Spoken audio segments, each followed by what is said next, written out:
Hey, welcome back, and today we're going to talk about if you should open a business overseas or not. Now, basically what happens is a lot of guys, some women, they save up enough money, they're fed up with life, they just want to have somewhere where they can go to a beach or a tropical environment or an active nightlife environment, and they decide, I want to live here. And so they decide they're going to go there, but they have, say, like, let's just say $60,000. And they say, well, I think I can open a business up for $5,000. I can make $1,000, $2,000 a month on it, and then life's good. Well, the truth is, 80% of businesses fail the first year. So you got to think of that and take that into consideration. So you got to say that there's an 80% chance all the money that you invested in that business is gone. Another thing you got to consider is the scams. There are people in some countries, and I'm not going to name some, but there are some people in some countries that will try and get all $60,000 from you as fast as possible. Now, I've said this before in a video, but there's a scam on bars.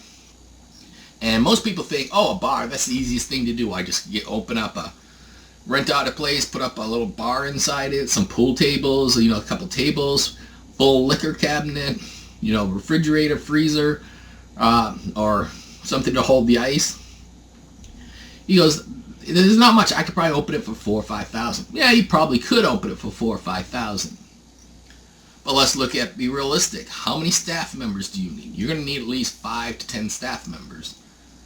Oh, we'll just go to 5. We'll just say 5 because you're going to need like a bartender, maybe a cleanup crew, a waitress, and maybe a cleanup crew, maybe security if you want to go, depending on the area. Now, there are some countries that do not allow the foreigner to work in the establishment.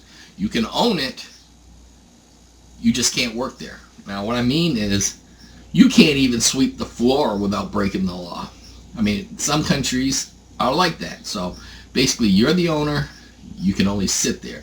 If times get busy and the staff needs help, you can't run over and grab a plate of food and run over to the customer, because if there's an angry competitor, you're going to be reported.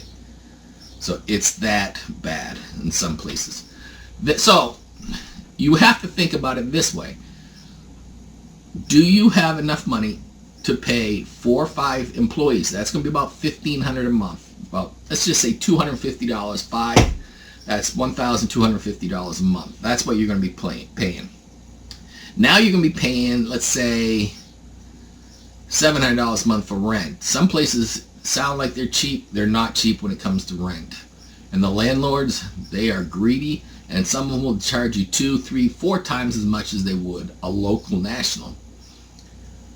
So, to get around this, many men put the bars into I'll say men. They put the bars into a girlfriend's name or a wife's name in order to get around this, so they don't pay as much for the business license and they don't pay much for rent.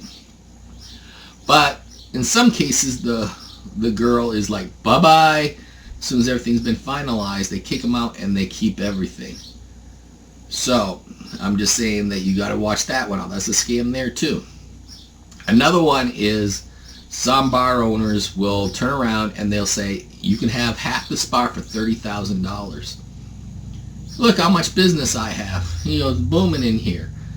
He goes, all you got to do is you have to just make sure half the bills are paid. After we pay all the expenses, half the bills have to be paid. The rent is $1,000 a month, and they break it down. And they say, all you got to do is make sure half of it's paid. So winds up selling half the bar for $30,000. The person gets 49%. Here comes somebody else paying $30,000. They get the other half. The original owner keeps 2% plus the lease. You have to pay him $1,000 a month. Winds up that you don't make that money. In reality, the rent is only $200 a month. The former owner now is trying to make $800 a month on both of you. So eventually you find out we ain't making any money. So the landlord, the owner, decides, I'll give you $10,000 back and you can go your separate ways. He sold it for 60, bought it back for 20. Now he keeps 40. A month later, 2 more guys come in. He sells it for $60,000 and does it all over again. There's another scam. There is a story in the Philippines where a lot of guys come in with a lot of money on their horse, and 1 year later they're selling that horse just to get a plane ticket home. And that's the reality of it. 80% of the businesses fail. Then you got to look at it, employee theft. This is rampant. When you're paying $200 a month for an employee, and it turns around and they see, let's just say you own a little bit of a food kiosk in the mall, and they see $1 coming in, $2 coming in per sale, and they have maybe 50 to 100, 200 sales a day. That's $400 a day. There's stories that these people will actually have their friends bring in food to sell and say, oh, we didn't sell any food. Basically, say that you sell tacos or something, and you're selling ground beef for filling. They have their friends go buy some filling, the meat, like 2-3 pounds of meat, and then they say we didn't sell anything. So they buy all the food to cover for the food that they sold, and they didn't sell anything. And winds up, they keep all the profit. I was told the only way around this is to rent out that kiosk to that employee for maybe $10 a day. So you're investing $6,000, and in order to stop all theft and everything, you're renting out for $300 a month. So basically all you're getting is you're not even getting your money back in a year. The employee didn't invest anything, and they wound up getting all the profit, or 90% of the profits. So employee theft is really bad.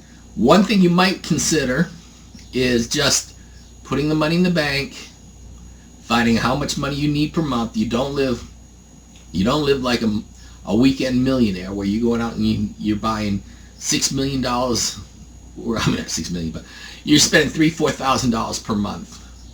If you live modestly, maybe $400, $500, $800 a month, 400 is pushing it. I don't think I could even go that low. 800 to 1,000 a month, I could probably live on 1,000. You know, just walk around. You don't have to have steak dinners every night. You don't have to have this. You don't have to do that. You don't have to drink a 12-pack at a bar every night. And you'll find out that $60,000 you had is going to last you 5 years instead of 6 months to 1 year, when you don't even have enough money to get back. So you lost $60,000 a year in your life. You'll never get that back. So the best advice to you, and you have to look at this carefully, if you have $200,000, $300,000, $400,000, $500,000 in the bank, you may as well just not open a business up and just live off $1,000 a month. At, say you have $500,000, that's 12, that's 10 years, 120. You can live 40 years off that $500,000 and not even have to worry about it. You don't need to open a business up. If you have $30,000, $40,000, the best thing to do is probably buy a place. If you can buy a place, live in that place, save up a little bit more, another $60,000, $70,000, and then you got 5, 6, 7 years to live. And if you got retirement money coming in, it's even better. Best thing to do, only open a business up if you have enough money to last 5, 6, 7 years. And you know that for a fact that you're going to have employees that are not going to steal from you. There's going to be government bribes that you're going to have to pay. You name it. That's what's going to happen. So my advice, just sit back and relax. Don't open a business.